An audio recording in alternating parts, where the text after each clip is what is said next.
राधे कृष्णा आप सभी को। कार्तिक मास महात्म्य अध्याय 7। सूत जी कहते हैं, एक समय की बात है, देवर्षि नारद कल्प वृक्ष के दिव्य पुष्प लेकर द्वारका में भगवान श्री कृष्ण का दर्शन करने के लिए आए। श्री कृष्ण ने स्वागत पूर्वक नारद जी का सत्कार करते हुए उन्हें पाद्य अर्घ्य निवेदन करने के पश्चात बैठने को आसन दिया। नारद जी ने वे दिव्य पुष्प भगवान को भेंट कर दिए। भगवान ने अपनी 16,000 रानियों में उन फूलों को बांट दिया। सूत जी कहते हैं, इसके पश्चात एक समय हर्षोल्लास से प्रसन्न मुख वाली देवी सत्यभामा ने भगवान श्री कृष्ण से कहा, भगवान, मैं धन्य हूँ, कृतकृत्य हूँ और मेरा जीवन सफल है।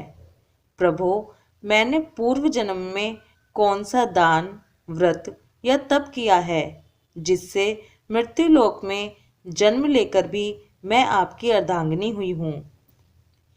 जन्मांतर में मेरा कैसा स्वभाव था, मैं कौन थी और किसकी पुत्री थी जो इस जन्म में आपकी प्रियतमा पत्नी हुई। ये सब बातें मुझे बताइए। भगवान श्री कृष्ण ने कहा, प्रिय, एकाग्रचित होकर सुनो। तुम पूर्व जन्म में जो कुछ थी और जिस पुण्य कारक व्रत का तुमने अनुष्ठान किया था, वह सब मैं बताता हूँ। सत्य युग के अंत में मायापुरी हरिद्वार के भीतर अत्रि कुल में उत्पन्न एक ब्राह्मण रहते थे। उनका नाम देव शर्मा था। वे वेद वेदांगों के पारंगत विद्वान, अतिथि सेवी, अग्निहोत्र परायण और सूर्य व्रत के पालन में तत्पर रहने वाले थे। प्रतिदिन सूर्य की आराधना करने के कारण वे साक्षात दूसरे सूर्य की भांति तेजस्वी जान पड़ते थे। उनकी अवस्था अधिक हो चली थी। ब्राह्मण के कोई पुत्र नहीं था, केवल एक पुत्री थी जिसका नाम गुणवती था। उन्होंने अपने चंद्र नामक शिष्य के साथ उसका विवाह कर दिया।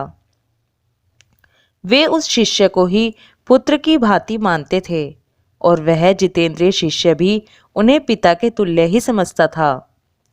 एक दिन वे दोनों गुरु शिष्य कुश और समिधा लाने के लिए गए और हिमालय के शाखाभूत पर्वत के वन में इधर उधर भ्रमण करने लगे। इतने में ही उन्होंने एक भयंकर राक्षस को अपनी ओर आते देखा। उनके सारे अंग भय से कांपने लगे। वे भागने में भी असमर्थ हो गए। तब तक उस कालरूपी राक्षस ने उन दोनों को मार डाला।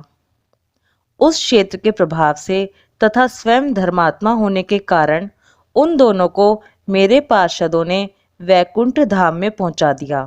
उन्होंने जो जीवन भर सूर्य पूजन आदि किया था, उस कर्म से मैं उनके ऊपर बहुत संतुष्ट था।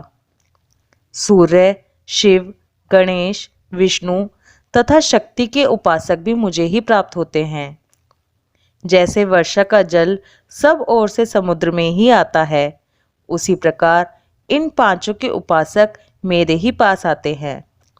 मैं एक ही हूँ, तथापि लीला के अनुसार भिन्न भिन्न नाम धारण करके 5 रूपों में प्रकट हुआ हूँ। ठीक उसी तरह जैसे कोई देवदत्त नामक एक ही व्यक्ति पुत्र, पिता आदि भिन्न भिन्न नामों से पुकारा जाता है। तदंतर गुणवती ने जब राक्षस के हाथों उन दोनों के मारे जाने का हाल सुना, तब वह पिता और पति के वियोग से दुखी होकर, पीड़ित होकर करुण स्वरों में विलाप करने लगी। हे नाथ, हे तात, आप दोनों मुझे अकेली छोड़कर कहाँ चले गए?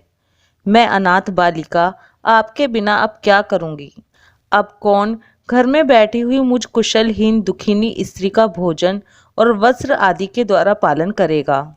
इस प्रकार बारंबार करुणाजनक विलाप करके वह बहुत देर के बाद चुप हुई। गुणवती शुभ कर्म करने वाली थी। उसने घर का सारा सामान बेचकर अपनी शक्ति के अनुसार पिता और पति का पारलौकिक कर्म किया। तत्पश्चात वह उसी नगर में निवास करने लगी। शांत भाव से सत्य, शौच आदि के पालन में तत्पर हो भगवान विष्णु के भजन में समय बिताने लगी। उसने अपने जीवन भर 2 व्रतों का विधि पूर्वक पालन किया। एक तो एकादशी का उपवास और दूसरा कार्तिक मास का भली भांति सेवन। प्रिय, ये दोनों व्रत ही मुझे बहुत प्रिय हैं। ये पुण्य उत्पन्न करने वाले, पुत्र और संपत्ति के दाता तथा भोग और मोक्ष प्रदान करने वाले हैं। जो कार्तिक के महीने में सूर्य के तुला राशि पर रहते प्रातःकाल स्नान करते हैं, वे महापातकी होने पर भी मुक्त हो जाते हैं।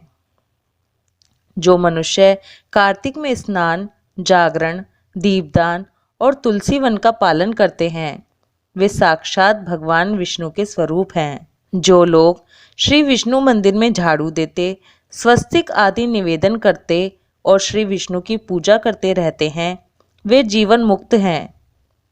जो कार्तिक में 3 दिन भी इस नियम का पालन करते हैं, वे देवताओं के लिए वंदनीय हो जाते हैं। फिर जिन लोगों ने आजन्म इस कार्तिक व्रत का अनुष्ठान किया है, उनके लिए तो कहना ही क्या है। इस प्रकार गुणवती प्रति वर्ष कार्तिक का व्रत किया करती थी।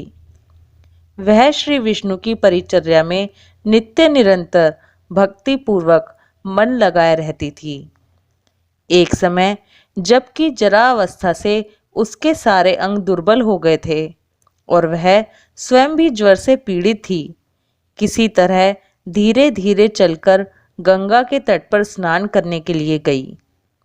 जैसे ही उसने जल के भीतर पैर रखा, त्यों ही वह शीत से पीड़ित होकर कांपती हुई गिर पड़ी। उस घबराहट की दशा में ही उसने देखा आकाश से विमान उतर रहा है, जो शंख, चक्र, गदा और पद्म धारण करने वाले श्री विष्णु रूपधारी पार्षदों से सुशोभित है और उनमें गरुड़ चिन्ह से अंकित ध्वजा फहरा रही है। विमान के निकट आने पर वह दिव्य रूप धारण करके उस पर बैठ गई। उसके लिए चंवर डुलाया जाने लगा। मेरे पार्षद उसे वैकुंठ ले चले। विमान पर बैठी हुई गुणवती प्रज्वलित अग्निशिखा के समान तेजस्विनी जान पड़ती थी। कार्तिक व्रत के पुण्य से उसे मेरे निकट स्थान मिला। तदंतर जब मैं ब्रह्मा आदि देवताओं की प्रार्थना से इस पृथ्वी पर आया, तब मेरे पार्षदगण भी मेरे साथ ही आए। भामिनी, समस्त यादव मेरे पार्षदगण ही हैं। ये मेरे समान गुणों से शोभा पाने वाले और मेरे प्रियतम हैं। जो तुम्हारे पिता देव शर्मा थे, वे ही अब सत्राजित हुए हैं। शुभे, चंद्र शर्मा ही अक्रूर है और तुम गुणवती हो। कार्तिक व्रत के पुण्य से तुमने मेरी प्रसन्नता को बहुत बढ़ाया है। पूर्व जन्म में तुमने मेरे मंदिर के द्वार पर जो तुलसी की वाटिका लगा रखी थी, इसी से तुम्हारे आंगन में कल्प वृक्ष शोभा पा रहा है। पूर्व काल में तुमने जो कार्तिक में दीपदान किया था, उसी के प्रभाव से तुम्हारे घर में यह स्थिर लक्ष्मी प्राप्त हुई है, तथा तुमने जो अपने व्रत आदि सब कर्मों को पति स्वरूप श्री विष्णु की सेवा में निवेदन किया था, इसलिए तुम मेरी पत्नी हुई हो। मृत्यु पर्यंत जो कार्तिक व्रत का अनुष्ठान किया है, उसके प्रभाव से तुम्हारा मुझसे कभी भी वियोग नहीं होगा। इस प्रकार जो मनुष्य कार्तिक मास में व्रत परायण होते हैं, वे मेरे समीप आते हैं। जिस प्रकार की तुम मुझे प्रसन्नता देती हुई यहाँ आई हो। केवल यज्ञ, दान, तप और व्रत करने वाले मनुष्य कार्तिक व्रत के पुण्य की एक कला भी नहीं पा सकते। सूत जी कहते हैं, इस प्रकार जगत के स्वामी भगवान श्री कृष्ण के मुख से अपने पूर्व जन्म के पुण्य में वैभव की बात सुनकर उस समय महारानी सत्यभामा को बड़ा हर्ष हुआ। कार्तिक मास महात्म्य 7वां अध्याय समाप्त। बोलो श्री कृष्ण भगवान की जय। कार्तिक मास की जय। राधे कृष्णा।